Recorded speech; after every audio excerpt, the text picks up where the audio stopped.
اور ڈاکٹر ذاکر نائک سے ہمیں جتنی عقیدت ہے اس سے کئی گنا زیادہ ڈاکٹر ذاکر نائک کو مفتی تقی عثمانی صاحب سے عقیدت ہے. بات آ رہی ہے سمجھ میں؟ وہی حضرت مفتی تقی عثمانی صاحب جن کے خلاف ابھی انجینئر نے ایک کلپ بنایا اور ان کا مذاق اڑایا ہے کہ انہوں نے کرامت بیان کی امام حنیفہ کو وضو کے پانی سے گناہ دھلتے ہوئے نظر آتے ہیں.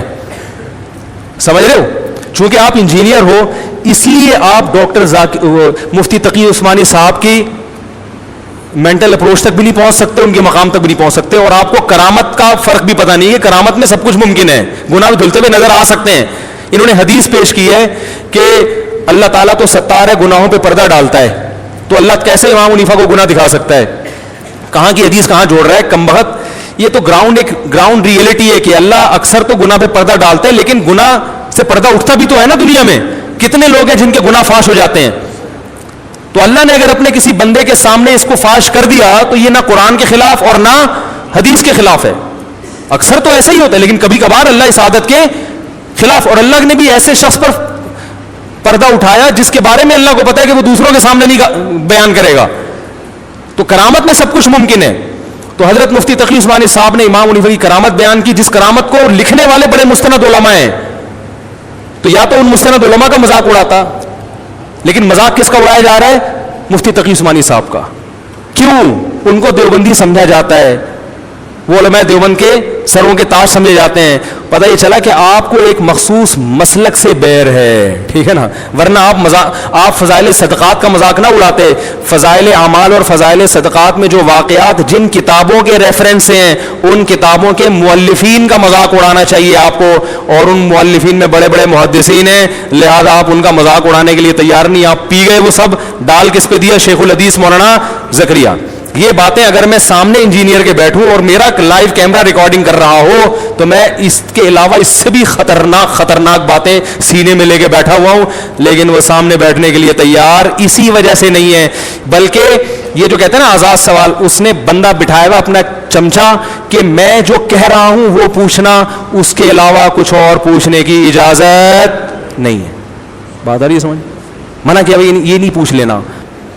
باقی یہ ایک بڑا سوال کیا جاتا ہے کہ لیپ ٹاپ پہ جو جن علماء کے چینل مانیٹائز ہیں ان کے فحش اشتہارات آ جاتے ہیں. تو ہم نے اس پہ بڑی ریسرچ کی ہے. گوگل آپ کی ہسٹری دیکھ کے آپ کے حساب سے آپ کو اشتہار دیتا ہے. اگر آپ کے لیپ ٹاپ پہ فحش اشتہار آ رہے ہیں تو اس کا مطلب آپ کا لیپ ٹاپ غلط استعمال ہو رہا ہے, اس کو انسان کا بچہ بناؤ تو صحیح والے آنا شروع ہو جائیں گے. ٹھیک ہے نا, صحیح والے آنا شروع ہو جائیں گے. ملیشیا میں حضرت مفتی تقی صاحب جب جاتے ہیں, ہم جب ملیشیا جاتے ہیں تو ڈاکٹر ذاکر نائک سے ملنے کے لیے جاتے ہیں, لیکن جب حضرت مفتی تقی صاحب جاتے ہیں تو ڈاکٹر ذاکر نائک صاحب ان سے ملنے کے لیے ان کے ٹھکانے پہ جاتے ہیں. نہیں آ رہی بات؟ یہ وہی علماء دیوبند جن کے خلاف آپ صبح و شام بولتے رہتے ہو. ڈاکٹر ذاکر نائک صاحب ان سے ملنے کے لیے جاتے ہیں, ان کی نصیحتوں کو غور سے سنتے ہیں. اور یہ بھی بات حضرت مفتی تقی صاحب بیٹھ کے کلپ نہیں بناتے کہ میرے سے ملنے کے لیے آیا. یہ تو ان کی نجی محفل کی ایک بات تھی جو میں نے آپ کے سامنے کر دی, ورنہ وہ اس سے مستغنی ہے. اللہ نے ان کو جو مقام عطا فرمایا ہے وہ ایسے نہیں ہے کہ وہ ان چیزوں کو کیش کرائیں, وہ تو اللہ نے ان کو جو مقام عطا فرمایا ان کے لیے یہ سب چیزیں بہت چھوٹی ہیں. تو عرب علماء ان کی, عرب تو کسی کو مانتے ہی نہیں ہیں. اجمیوں کو تو عرب میں تو ایک عصبیت ہے, وہ تو اجمی کتنا بڑا عالم ہوگا عرب نہیں مانتے اس کو, ایک عصبیت ہے ان میں. لیکن حضرت اقدس مفتی تقی عثمانی صاحب کی علمیت کا لوہا اللہ نے منوایا ہے, وہ ماننے پر مجبور ہوئے ہیں. یہ ائمہ حرمین, مسجد نبوی کے امام, مسجد حرام کے امام اور سعودیہ کے بڑے بڑے قاضی, یہ حضرت مفتی تقی عثمانی صاحب کی مجالس میں شرکت کرتے ہیں. کئی دفعہ کیے انہوں نے, ان کی صحبت میں آگے بیٹھے ہیں.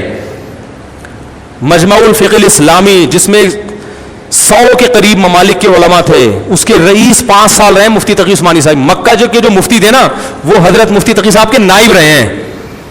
نہیں آ رہی بات میرا خیال ہے. تو یہ اللہ نے مقام کس کو عطا کیا؟ یہی بر صغیر کے علماء کو, جن کو دیوبند کہا جاتا ہے اور جن کے خلاف آپ صبح شام کیا بناتے ہو؟ کلپ. دوسرا جو جس تبلیغی جماعت کی آپ تعریفیں کرتے ہو وہ بھی بنیاد کس نے رکھی ہے؟ پرسوں جو اہل حدیث آئے ملاقات کے لیے, کافی دیر ہماری گپ شپ ہوئی, وہ ایک بات کی انہوں نے کہا دیکھیں میں لندن میں رہتا ہوں, یہ فرقواریت یہاں ہے, پڈے بازی, وہ اہل حدیث, وہ بریلوی, وہ دیوبندی, وہ فلانا, وہ ٹانگیں چوڑی, وہ پتلی, زور سے ہاں پڈے بازی. اس نے کہا کہ ہمارے ہاں بچہ جب بگڑتا ہے نا لندن میں یا امریکہ میں, بچہ جب بگڑتا ہے تو ہمارے پاس تبلیغی جماعت کے علاوہ کوئی راستہ نہیں ہے. ہم یہ کلپ نہیں سنواتے کہ یہ قرآن و حدیث کے مطابق ہے اور وہ قرآن و حدیث کے, وہ کہہ رہے اور بدتمیز بن جاتا ہے. وہ اس کو یہ کلپ سناؤ نا, وہ جھگڑے, وہ فلانا رفع الیدین اور آمین اور فلانا اور ڈمکانا, کہہ رہے یہ نہیں, ہم اس کو کہاں بیچتے ہیں, کہہ رہے درجنوں اختلاف کے باوجود ہمیں ملتی کیا ہے, یار ادھر بھیجو. تو یہ ظرف بھی کس کا ہے بھائی؟ ایک پوری دنیا. عرب بیچتے ہیں, عرب سے جب اپنے بچے نہیں سنبھلتے کہاں بیچتے ہیں؟ تبلیغ میں, چلا لگا کے آؤ, ہے نا. تو یہ ظرف, یہ کون, کہاں سے اس کے تانے بانے دیوبند سے ملتے ہیں. پوری دنیا میں ایک ایسا نیٹ ورک بنا دیا کہ آپ کا بچہ بھی بگڑے گا, اللہ نہ کرے میرا بھی بگڑ جائے, تو مجھے ان کے علاوہ کوئی راستہ نظر نہیں آتا کہ پہلے چلا لگوا لو, تھوڑا سا انسان کا بچہ بن جائے, پھر ٹانگیں چوڑی کرواؤں گا میں یا پتلی کرواؤں گا, وہ بات کی بات ہے. انسان کا بچہ تو بناؤ اس کو. بلکہ وہ تبلیغ میں چلا لگا کے یہ مسائل ہی نہیں رہتے اس کو. وہ کہتا ہے نماز پڑھو تکبیر اولیٰ کے ساتھ, ان چیزوں پہ آتا ہے. وہ سمجھ رہے کہ نہیں سمجھ رہے؟ علماء کا احترام, مسائل کا علم علماء سے. تبلیغ میں ایک چیز سکھائی جاتی ہے, مسائل کا علم علماء سے, فضائل کا علم تبلیغ کے حلقوں سے.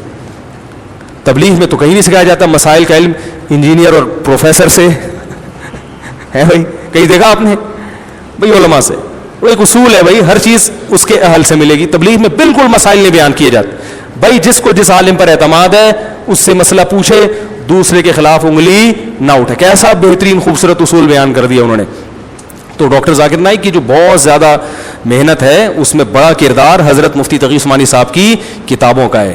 سمجھ رہے ہیں کہ نہیں سمجھ رہے؟ ان کی ریسرچ ہے جن سے انہوں نے, اور باقی بھی جو ہے وہ احمد دیدات سے ڈاکٹر ذاکر نائک نے سیکھا. اور احمد دیدات کے تانے بانے بھی جا کے دیوبند سے ملتے ہیں.